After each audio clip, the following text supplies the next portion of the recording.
My name is Liz Partsch, And I am Paul Rowley, and welcome to Farm and Dairy's virtual newsletter. where we will be giving you a rundown of all the news this week. Yeah. And there has been even more news, and we're just delighted to. And we're really going to be taking you back in time, I feel like, with this. This is our time one. travel issue. Yeah. So let's go back, you guys. In the rolling hills of Columbiana County, Ohio, two horses named Silver and Diamond clip-clopped their way down quiet country lanes, pulling antique wagons behind them along routes once traveled by pioneers centuries ago. No, this is not Outlander. This is not the set of a movie. Oh, damn. That'd be so cool. Yeah. This is something even better. It's part of a beloved summer tradition kept alive by the Ohio Wagon Train Association. For 1 week every summer, members set up camp somewhere friendly to them, someone they know, camp on their land, and hit the back roads by horse and wagon, retracing historic paths and quiet little lanes and living out the rhythms of frontier life from all those years ago. Betsy Connor, the group's president and longtime wagon enthusiast, summed it up for me in just 4 words that really just encapsulated the whole week, I guess, for her. She said, "I live for this. I live for it." And I was like, Betsy, that's amazing. For Betsy and the rest of the crew, authenticity for what they do is everything.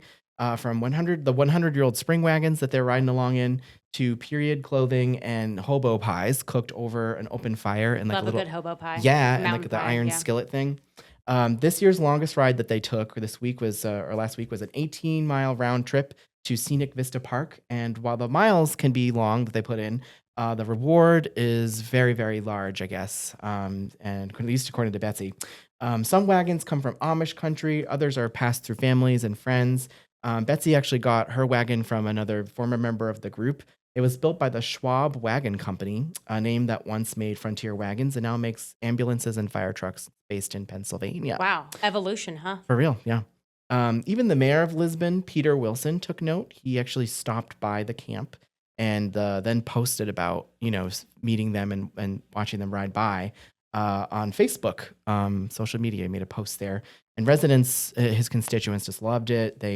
Some people were even lucky enough to catch a sight of the wagon train, a bunch of wagons and horses walking along the roadside. It was really neat. I think it's cool that these people are just so willing to step outside of the modern world and kind of into a slower pace of life. I really appreciate that. It reminds me to go back into the settings of my iPhone and turn off more of the push notifications that are bombarding me there. Yeah, something so appealing about just, living like that for a while. Yeah. Well, Paul, I have a question for you. Mm-hmm. What do you think early settlers in Ohio ate? Gruel. I don't know. Yeah. Well, in this week's issue of Farm and Dairy, columnist Paul Locher debunks this widespread myth that settlers actually relied on venison. They did not. Because according to Locher, venison was actually a luxury as there weren't many deer in Ohio at the time. I didn't know that. Wow. Yeah, very interesting, right? Yeah.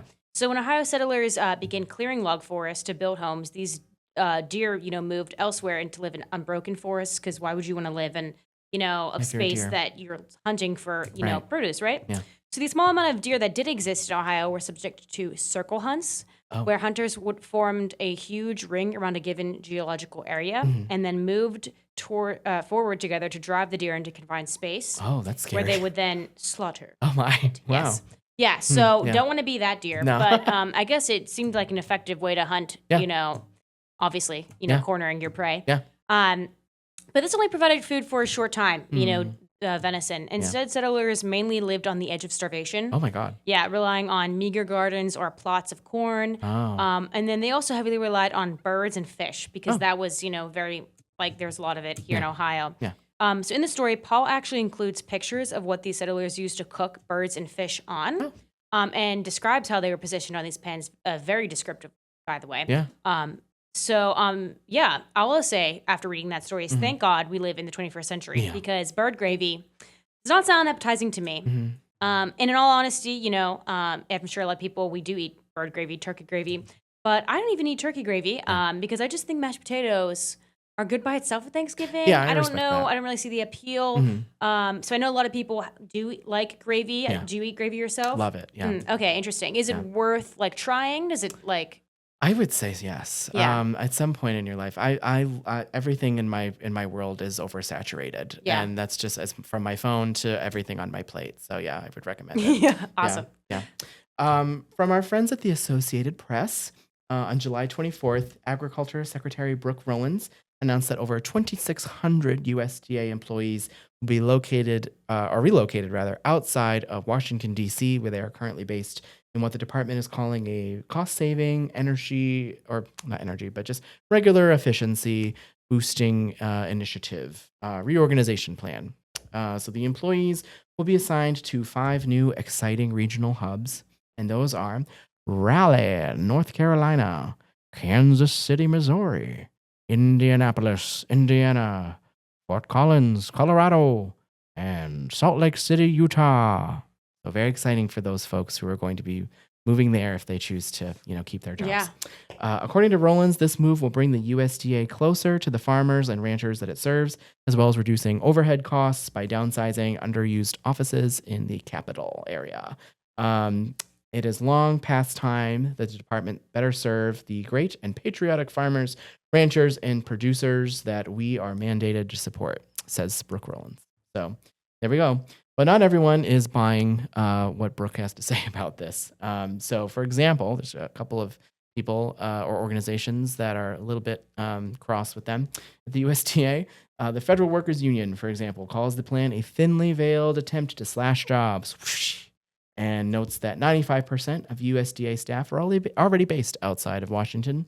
Also, Senator Amy Klobuchar, the top Democrat on the Senate Agriculture Committee, is planning to hold a big old press conference this week. She is demanding answers, and she's calling the plan half-baked, especially concerning the impact on agricultural research and rural services. So she's concerned about those things. Mm-hmm. And the Senate hearing that I just mentioned a little second ago is scheduled for July 30th, which I will be watching. So I will tell you how that goes.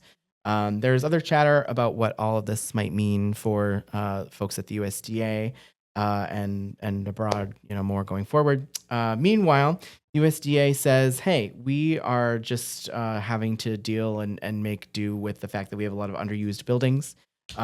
We have salary costs have expanded and grown quite a bit, about 14.5% in the past couple of years. One DC building that they kind of, accentuated and they were like, here, this is why we're doing this. It has $1.3 billion in deferred maintenance that it needs done, and it houses just about a third of its capacity for office workers. So it's like they're saying it's not worth to, make it go anymore. So there's a conversation to be had here. There's also a wage issue. So moving employees out of the DC area also means lowering the cost of living adjustments, and that means lower salaries and bigger savings for the department. So there's a conversation brewing here. Is this a bold, modernization of one of the nation's oldest, government departments, or is it sort of just like a stealthy cutback? The conversation will continue. Yeah. So anyway, awesome, interesting. Well, just stay tuned, I guess. That. Yeah. Huh. Well, we're going to take you back in time again. Yay. To the town of Malvern, Ohio, which will be taking people back itself. Ooh, a simpler time. Yeah, to its 44th annual Great Trail Festival. Ooh. Set to take place on August 23rd, 24th, 30th, 31st, and September 1st. Okay. From 10 a.m. to 5 p.m. at the Great Trail Festival grounds. Fun. Yeah, so this year, the event will feature a French and Indian era recreation near the famous Great Indian Trail. Oh, okay. Yeah, but that's not it. Okay. There is a load of things. Oh, so that's started. So that's not the only way attendees will get a blast from the past. Yeah. The event will feature old-time entertainment and activities. Ooh. Yep, like watching artisans in action. Okay. Yeah, from Fun. spinning, weaving, quilting, and basketry making. Oh, I like that. Yep, Okay. to old-fashioned soap making, woodworking, instrument making, and blacksmithing. Always wanted and a flute. More. Yeah, and you might be able to learn if you go. Yeah. Yeah, and you have tons of opportunities. Yeah. So the attendees will also get to participate in some activities themselves as well. Oh, nice. Including cannon firing and What? tomahawk throwing. Yeah, I'm a bit intrigued by both of those, how that's going to go. Yeah. And they'll get to do all this while listening to traditional Appalachian music, Nice. Scottish pipers, and folk music. Okay. Yeah. This is so fun. fully immersive experience, it For really real. seems like. So put that phone down, Yeah. ruin it, Yeah. really. Mhm. On top of all that, visitors will get to see an animal that has been absent from Ohio since the 18th century, or at What? least in Carroll County. Okay. Buffaloes. Oh my goodness. Yes. This is the first reestablishment of the Native American buffalo in Carroll County since the 18th century. Okay. So you'll get to see that. Yeah. And then last, but certainly not least, visitors will also get a taste of the past with the plethora of food options that they will have there. Exciting. And this includes ham and bean soup, buffalo burgers. They just got here. I know. I don't think it's going to be those buffaloes. Okay.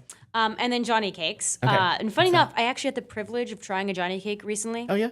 And I'll say they're delicious. Oh. They're like a Native American food staple. Okay. And they're pretty much just a cornmeal pancake that pairs deliciously with a good heap of maple syrup. Oh, that sounds nice. Yeah, which is something that Native Americans would have had back then as a sweetener. So definitely try that out. Yes. Really yum. Yes. And then to find out more information about this event, which sounds so awesome, visit farmanddairy.com or grab a paper this week wherever you can find one. Yeah. So the maple syrup is right up my alley. Like I said earlier, oversaturated. So I've tried. Nothing. Maple syrup makes everything better. You can't go wrong. Indeed. Yeah.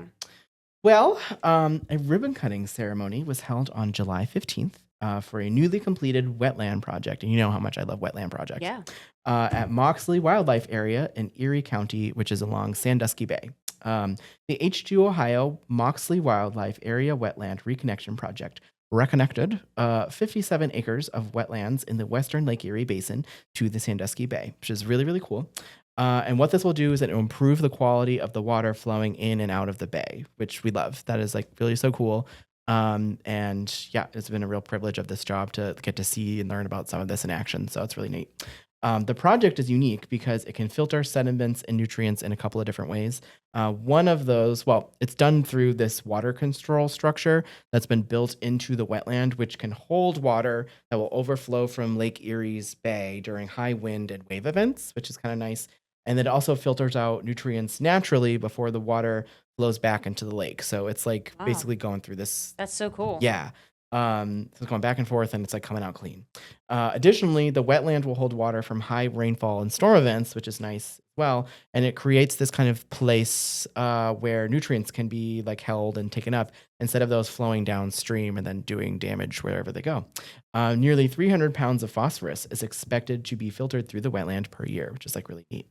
The water control structure will also do this other cool thing, which will allow native fish species to enter and exit the wetland while keeping the adult common carp out, which we love. We don't hate carp, but they are very disruptive in wetlands. They ultimately reduce the nutrient filtering process. They kind of like undermine the whole thing. Carp, for example, they love eating wetland plants, which are needed to absorb nutrients and which can stir up sediment, which releases nutrients into the water, which then increases the formation of harmful algal blooms, which we don't want them doing that. So carp shouldn't be in these plants so that we can stop them, HABs. But for more information on this project, because it's really, really cool and everyone should be excited about it, please check out h2.ohio.gov. That is the website. Yeah. For more info. Sounds interesting. Mm-hmm. Awesome. Well, on the front of our auction guide this week, Yes. we have a beautiful infographic Love. about how to protect wild bees in your backyard. Oh, cool. Yes, I love that. because this is not only something that beekeepers can do, but you landowners can make a difference in supporting pollinators as well. Yeah. It's a job for everyone. Right. So, according to the infographic, over 400 species exist in Ohio. Okay. Yeah, that's a lot. Yeah. And this includes more than just the honeybee that we all most commonly think about. Yeah. That includes mason bees, mining bees, leaf-cutting bees, longhorned bees, and sweat bees. Oh, okay. Bees. And that's just a few, Yeah. right?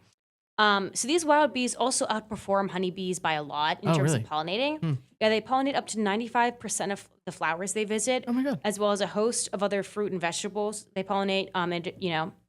So the infographic includes information, just several ways about how you can help bees, including conserving, natural habitats, planting a variety of flowers with overlapping bloom time so that these bees have, food sources throughout the season, all seasons. Yeah. One that we grow is actually bee balm. Really beautiful, really good for bees. So that's a suggestion there. Yeah, okay. And then obviously using fewer pesticides is one of them because that is a known cause of the significant decline in bee populations. Oh, yeah.